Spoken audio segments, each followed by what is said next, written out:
Hi guys, welcome back to my channel. ಇವತ್ತು ನೋಡ್ರಿ, ನಾನು ಪಲಾವ್ ರೆಸಿಪಿ ನಿಮ್ಮ ಜೊತೆ ಶೇರ್ ಮಾಡೋಣ ಅಂತ ಮಾಡ್ಕೊತಾ ಇದ್ದೀನಿ. ಅದಕ್ಕೆ ಇವಾಗ ನಾನು ಕ್ಯಾರೆಟು ಮತ್ತು ಬೀನ್ಸು, ಆಲೂಗಡ್ಡೆ ಕಟ್ ಮಾಡಿ ಇಟ್ಕೊಂಡಿದ್ದೀನಿ.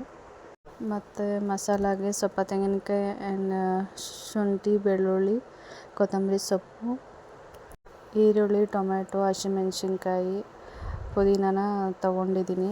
ಇವಾಗ ಒಂದು ಕುಕ್ಕರ್ ಇಟ್ಕೊಂಡು ಅದಕ್ಕೆ ಸ್ವಲ್ಪ ಎಣ್ಣೆನ ಹಾಕಿ ನಾನೇನು ಮಸಾಲ ತೊಗೊಂಡಿದ್ನಲ್ವ, ಚಕ್ಕೆ, ಲವಂಗ, ಶಾಹಿ ಜೀರ, ಅದನ್ನು ಹಾಕ್ಕೊಂಡು ಈರುಳ್ಳಿ ಮತ್ತು ಹಸಿಮೆಣ್ಸಿನ್ಕಾಯಿ ಹಾಕ್ಕೊಂಡು ಚೆನ್ನಾಗಿ ಫ್ರೈ ಮಾಡ್ಕೊತಾ ಇದ್ದೀನಿ.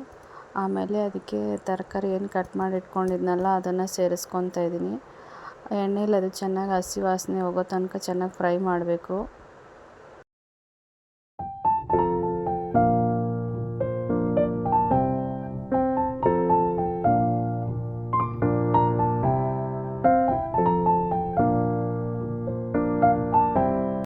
ಇವಾಗ ನೋಡ್ತಾ ಇರ್ಬೋದು, ಎಣ್ಣೆಲಿ ಚೆನ್ನಾಗಿ ಫ್ರೈ ಆಗಿದೆ ತರಕಾರಿ ಎಲ್ಲ.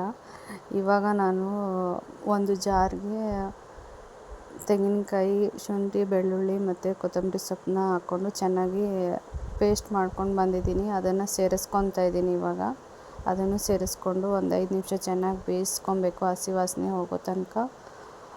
ಚೆನ್ನಾಗಿ ಬೆಂದಿದೆ. ಇವಾಗ ಅದಕ್ಕೆ ಅಕ್ಕಿನ ಸೇರಿಸ್ಕೊತಾ ಇದ್ದೀನಿ. ಅಕ್ಕಿ ಸೇರಿಸ್ಕೊಂಡು ಒಂದು ಸ್ವಲ್ಪ ಮಿಕ್ಸ್ ಮಾಡಿಕೊಂಡು ನಂತರ ಅದಕ್ಕೆ ನೀರನ್ನ ಸೇರಿಸ್ಕೊತಾ ಇದ್ದೀನಿ. ಮತ್ತು ರುಚಿಗೆ ತಕ್ಕಷ್ಟು ಉಪ್ಪನ್ನ ಹಾಕಿ ಲಿಡ್ನ ಕ್ಲೋಸ್ ಮಾಡ್ತಾಯಿದ್ದೀನಿ. ಇವಾಗ ಇದಕ್ಕೆ 2 ವಿಸಿಲ್ ಬರ್ಸಿದ್ರೆ ಸಾಕು, ನಮ್ಮ ಪಲಾವ್.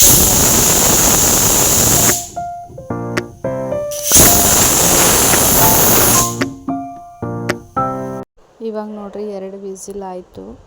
ಇವಾಗ ಕುಕ್ಕರ್ ಕೂಡ ತಣ್ಣಗಾಗಿದೆ. ನೋಡೋಣ ಬನ್ನಿರಿ ಪಲಾವ್ ಹೆಂಗೆ ಆಗೈತಂತ. ನೋಡ್ತಾ ಇರ್ಬೋದು ಎಷ್ಟು ಚೆನ್ನಾಗಿ ಆಗೈತಂತ. ಸಿಂಪಲ್ ಆ್ಯಂಡ್ ಟೇಸ್ಟಿಯಾಗಿ ಬೇಗ ಕ್ವಿಕ್ಕಾಗಿ ಮಾಡ್ಕೋಬೋದು ನೋಡಿರಿ. ಆ ರೆಸಿಪಿನ ಟ್ರೈ ಮಾಡಿರಿ ನೀವು ಮನೇಲಿ. ಹೆಲ್ದಿಯಾಗಿರುತ್ತೆ ಮತ್ತು ಟೇಸ್ಟ್ ಕೂಡ ಚೆನ್ನಾಗಿರುತ್ತೆ. ಬೆಳಗಿನ ಬ್ರೇಕ್ಫಾಸ್ಟ್ಗೆ ಒಳ್ಳೆ ರೆಸಿಪಿ ಅಂತಲೇ ಹೇಳ್ಬೋದು. ಇವಾಗ ನೋಡಿರಿ, ನಾನು ಪ್ಲೇಟಿಗೆ ಹಾಕ್ಕೊತಾ ಇದ್ದೀನಿ. ಎಷ್ಟು ಚೆನ್ನಾಗಿ ಬಂದಿದೆ ಅಂತ. ಈ ವಿಡಿಯೋ ಇಷ್ಟ ಆಗಿದ್ರೆ ಲೈಕ್, ಶೇರ್, ಕಮೆಂಟ್ ಮಾಡಿರಿ. ಮತ್ತು ಯಾರೆಲ್ಲ ಚಾನಲ್ನ ಸಬ್ಸ್ಕ್ರೈಬ್ ಮಾಡ್ಕೊಳ್ಳೋದೇ ನೋಡ್ತಾ ಇದ್ದೀರಾ, ಸಬ್ಸ್ಕ್ರೈಬ್ ಮಾಡ್ಕೊಂಡು ನೋಡಿರಿ. Thanks for watching.